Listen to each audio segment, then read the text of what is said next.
Exhibitors and distributors ఆలోచించాల్సింది percentage గురించి కాదు, ఆడియన్స్ ప్రేక్షకులు సినిమా థియేటర్కు ఎలా రప్పించడం ఎలా అంటూ కూడా ప్రొడ్యూసర్ బన్నీ వాసు చెప్తున్నట్టు తెలుస్తుంది. మరి దీని గురించి మాట్లాడడానికి మనతో పాటు డాక్టర్ దుర్గా వడ్లమాని గారు ఇప్పుడు మనతో ఉన్నారు. నమస్తే మ్యామ్. నమస్తే అండి. సో మేడం, ఇప్పుడు చూసుకుంటే అంటే ప్రొడ్యూసర్స్ అండ్ ఎగ్జిబిటర్స్ ఆలోచించాల్సింది పర్సంటేజ్ గురించి కాదు, ఆడియన్స్ని థియేటర్స్కి రప్పించుకోవడం ఎలా అంటూ కూడా ప్రొడ్యూసర్ బన్నీ వాసు చెప్తున్నట్టు తెలుస్తుంది. ఏమంటారు మేడం దీని గురించి? కాంట్రవర్సీ మొదలై చాలా రోజులైంది. అసలు ఎందుకు వచ్చింది ఏంటి దీని మీద రకరకాల కాంట్రవర్సీస్ వచ్చాక మన పవన్ కళ్యాణ్ గారు కూడా దాని మీద సీరియస్ అవ్వడం జరిగింది. అంటే హరిహర వీరమల్లు సినిమా రిలీజ్ దృష్టిలో పెట్టుకునే ఈ కాంట్రవర్సీ వచ్చిందని కూడా నడిచింది. మొత్తానికి ఇవన్నీ సర్దుమడిగా అనుకునే లోపు దిల్ రాజు గారు దాని మీద స్పందించడం జరిగింది. పవన్ కళ్యాణ్ గారు ఏం చెప్పినా మేము వింటాము పడతాము, ఆయన మాకు పెద్దన్న లాంటి వారు అని వారు అనడం జరిగింది. ఆ తర్వాత అల్లు అరవింద్ గారు కూడా స్పందించడం జరిగింది. సో ఈ నేపథ్యంలో ఇవాళ బన్నీవాసు మాట్లాడటం అనేది అంటే ఏ రకంగా తీసుకోవాలి? ఇప్పుడు ఆయన బన్నీవాసు మాట్లాడుతూ ఆయన ఏమన్నారంటే, మీరు చెప్పినట్టుగా ఎగ్జిబిటర్స్ అండ్ ప్రొడ్యూసర్స్ వాళ్ళు ఆలోచించుకోవాల్సింది ఆ పర్సంటేజ్ల గురించి కాదు, నీకు పావలా నాకు పావలా అని కొట్టుకోవడం కాదు, రూపాయి ఎలా చేయాలి, తర్వాత అసలు థియేటర్స్కి ప్రేక్షకులను ఎలా రప్పించాలి, దీని మీద దృష్టి పెట్టాలి అని ఆయన అంతటితో ఆగకుండా పెద్ద హీరోలు కూడా ఆలోచించాలి. పెద్ద హీరోలు 2 ఏళ్ళకి 3 ఏళ్ళకి సినిమా చేస్తే థియేటర్స్ మూతబడిపోతాయి, అంతే కదండి. ఇప్పుడు చిన్న చిన్న సినిమా, ఇప్పుడు పెద్ద పెద్ద హీరోలే ఒకప్పుడు సంవత్సరానికి 18 సినిమాలు 20 సినిమాలు చేస్తే వీళ్ళు 2 ఏళ్ళు 3 ఏళ్ళు ఒక సినిమా చేయకుండా మేము తోపులు అనుకుంటే ఎవడైనా సరే. మేడం ఏంటంటారు రీజన్? అంటే ఒకప్పుడు పాత సినిమాల్లో 3-6 నెలలకే షూట్ అయిపోతుండే మూవీ కూడా రిలీజ్ చేసేవాళ్ళు. ఇప్పుడు మాత్రం మీరు అన్నట్టు సంవత్సరం 2 సంవత్సరాలకు కానీ ఆ షూట్ చేసి ఆ మూవీని రిలీజ్ చేస్తున్నారు. అంటే 2-3 సంవత్సరాలు పడుతుంది ఒక మూవీని రిలీజ్ చేయడానికి. రీజన్ ఏంటంటారు? రీజన్ అంటే సింపుల్ అండి. ఇప్పుడు మీకు రెమ్యూనరేషన్ ఎంత వెళ్తుంది ఒక హీరోకి? అసలు 100 కోట్లు 200 కోట్లు 300 కోట్లు రెమ్యూనరేషన్ ఏంటండి? అసలు ప్రొడ్యూసర్ అనేవాడు ఏమైపోవాలి? సో మీకు 300 కోట్లు వచ్చినప్పుడు మీరు ఆరాంగా ఉంటారు కదా. మీరు హ్యాపీగా మీ లైఫ్ ఎంజాయ్ చేస్తారు, అప్పుడప్పుడు వచ్చి షూట్ చేసుకుని వెళ్ళిపోతారు. ఇది పెద్ద పని కాదు. అప్పుడు మీకు మీ వృత్తి మీద మీరు తక్కువ కాన్సన్ట్రేట్ చేయొచ్చు, మీ లైఫ్ని మీరు ఎంజాయ్ చేయొచ్చు. పూర్వం అలా కాదు, ఇంత రెమ్యూనరేషన్స్ లేవు. నెలవారీ జీతాలకు పనిచేసిన వాళ్ళే మొత్తం పెద్ద పెద్ద హీరోలు అందరూ అప్పట్లో. ఆ తర్వాత కదా వాళ్ళకి ఇండివిజువల్గా వాళ్ళకి ఇవ్వటం జరిగింది రెమ్యూనరేషన్ అనేది. అప్పుడు కూడా ఎంత ఉందండి, ఇప్పటితో కంపేర్ చేస్తే అసలు ఇట్స్ నథింగ్. అందుకని మీకు ఎప్పుడైతే ఇప్పుడు ఒక హీరో ఓకే ఇతను పెద్ద హీరో, ఇతని వల్ల సినిమా హిట్ అవుతుంది అనుకుంటే వాళ్ళ డిమాండ్స్ ఎక్కువ అవుతున్నాయి. సో దానివల్ల వాళ్ళు ఏం చేస్తున్నారు, ఒక సినిమా చేసేసరికి 2 ఏళ్ళు 3 ఏళ్ళు పడుతుంది. కొంతమంది డైరెక్టర్స్ కూడా అలాగే తీసుకుంటున్నారు. అంటే కథని బట్టి లేదంటే చాలా రీజన్స్ ఉంటున్నాయి వాటికి.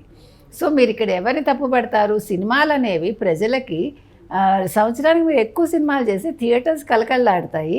సో థియేటర్స్ మూతపడకుండా ఉంటాయి కదా.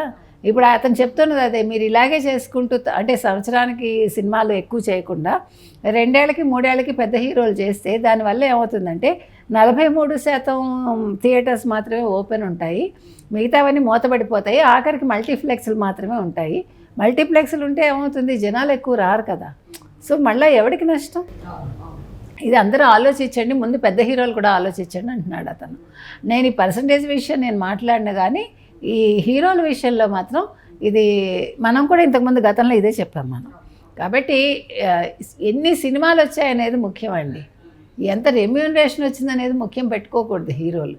సో మేడం మనం చూసుకుంటే పాత కాలంలో ఒక స్టాండర్డ్స్ మెయింటైన్ చేసేవారు, హీరోస్ కానివ్వండి హీరోయిన్స్ కానివ్వండి, రెమ్యునరేషన్ విషయంలో కానివ్వండి, షూట్ టైం విషయంలో కానివ్వండి. ఇప్పుడు చూసుకుంటే కనుక మొన్న ఒక ఇన్సిడెంట్ చూస్తే సందీప్ రెడ్డి వంగ గారు కానివ్వండి, దీపిక పదుకొనేది అంటే రెమ్యునరేషన్ పరంగా ఆవిడ కొన్ని రెస్ట్రిక్షన్స్ పెట్టడము, నాకు ఇంతే రెమ్యునరేషన్ కావాలి, నేను ఈ టైం వరకే చేయగలని కొన్ని చెప్పారు. ఏ రకంగా చూడొచ్చు మేడం? అంటే జనరేషన్ వైజ్గా చూసుకుంటే రోజు రోజుకి ఇలాంటి మార్పులు వస్తున్నాయని చెప్పచ్చు.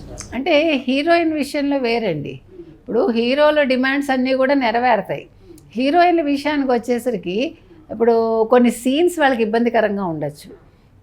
మీకు తెలుసో లేదో, సినిమా పేరు గుర్తులేదు నాకు, ఎన్టీ రామారావు గారు వాణిశ్రీ గారు హీరోయిన్స్. ఒక డైరెక్టర్ వచ్చి ఇగో మీరు ఈ కాస్ట్యూమ్ వేసుకోవాలని వాణిశ్రీ గారికి ఇచ్చారట. ఇస్తే అది చాలా పల్చగా ఉందట. అప్పుడు ఈవిడ వెళ్ళి ఎన్టీ రామారావు గారికి చెప్పారట, సార్ ఇట్లా ఇచ్చారు మరి అన్నగారు ఏం చేయాలి నేను అంటే, మీరు కాలానుగుణంగా వెళ్ళిపోవాలండి అని అన్నాక అప్పుడు వాణిశ్రీ ఆలోచించుకుని ఆవిడ సినిమా పెళ్లి చేసుకుని వెళ్ళిపోయింది ఆవిడ. అంటే ఇవాళ ఉన్న సమస్య కాదు ఇది. ఇవాళ మీకు ఈ సమస్య అనేది హీరోయిన్ సమస్య. ఇప్పుడు ఇవాళ దీపికా పడుకోనేది ఒక్కటే తప్పంటే నేను ఒప్పుకోను. సందీప్ రెడ్డి వంగాది ఏం తప్పు ఉందో మనకు తెలియదు. ఇప్పుడు ఆవిడ రెమ్యూనరేషన్ అడిగారండి ఎక్కువ, మీరు హీరోకి అయితే ఇస్తున్నారుగా, హీరోయిన్ అడిగేసరికి హీరోయిన్ డిమాండ్స్ ఎక్కువ ఉంటాయి, ఇవన్నీ ఉంటాయి. మీకు ఇష్టమైతేనే హీరోయిన్ తీసుకుంటారు. ప్లస్ ఆవిడ మధ్యలో వాళ్ళ మధ్య జరిగింది పర్సనల్గా మనకు తెలియదు, అవునా కాదా? ఇప్పుడు హీరోయిన్స్ చాలామంది మాకు చాలా సమస్యలు ఉన్నాయి, మమ్మల్ని కాస్టింగ్ కోచ్ ఎందుకు వచ్చింది? సో రకరకాల కారణాలు ఉండొచ్చు. లేదు అందులో ఉండే కొన్ని అబ్సీన్స్ వాళ్ళకి నచ్చి ఉండకపోవచ్చు, చెప్పేది ఒకటి తీసేది ఒకటి ఉండొచ్చు. అందుకని ఇలాంటి విషయాల్లో మనం జడ్జి చేయలేం అన్లెస్ అంటిల్ ఇద్దరు ఏం మాట్లాడారు క్లియర్ కట్గా మనకు తెలిస్తే తప్ప. అందుకని ఒక దీపికా పడుకునేది తప్పు అని మనం అంటానికి లేదు. ఆవిడ ఒక స్టేజ్కి వెళ్ళాక she has a right to demand. Maybe ఇప్పుడు హీరోలు డిమాండ్ చేయట్లే, మాకు 200 కోట్లు ఇస్తేనే చేస్తాం, 100 కోట్లు ఇస్తేనే చేస్తాం అన్నప్పుడు వై నాట్ హీరోయిన్ అడగకూడదు? ఎందుకు అడగకూడదు కదా? ఇట్ డిపెండ్స్ అంతే. సో మరి అంటే ఈ నేపథ్యంలో చూసుకుంటే సందీప్ రెడ్డి వంగ గారు దీపికా పడుకునే ప్లేస్ లో తృప్తి ద్రిమిని అయితే తీసుకున్నారు. ఆవిడ 16 crores దీపికా పడుకుని అయితే కంపేర్ చేస్తే 16 crores తక్కువ రెమ్యునరేషన్ తీసుకున్నారంటే కూడా ఒక వైరల్ అయితే అవుతుంది. ఏమంటారు మేడం? అంటే దీపికా పడుకునే ఇప్పుడు ఏ స్టేజ్లో ఉన్నారు, ఈ తృప్తి అన్నావిడ ఏ స్టేజ్లో ఉన్నారో చూడండి మీరు. ఇప్పుడు ఒక సినిమాలో చేశారు, సో ఇప్పుడు ఈ సినిమా వల్ల ఆవిడ నెక్స్ట్ సినిమాకి రెమ్యునరేషన్ పెరగచ్చు. సో ఇట్ డిపెండ్స్, మీరు చేసిన సినిమాని బట్టి ఉంటుంది కదా, మీరు ఏ డైరెక్టర్తో చేశారు, తర్వాత అది ఎలా వెళ్ళింది ఆ సినిమా, ఇవన్నీ ఉంటాయి. సో ఏది ఏమైనా ఇప్పుడు దీపికా పడుకునేది పక్కన పెడితే బన్నీవాసు గారు అడిగిన దాంట్లో ఇంతవరకు అయితే మనకి న్యాయం కనిపిస్తోంది. పర్సంటేజ్ విషయాలు అవంతా కూడా మనం మాట్లాడలేము. ఓకే, నమస్తే మ్యామ్.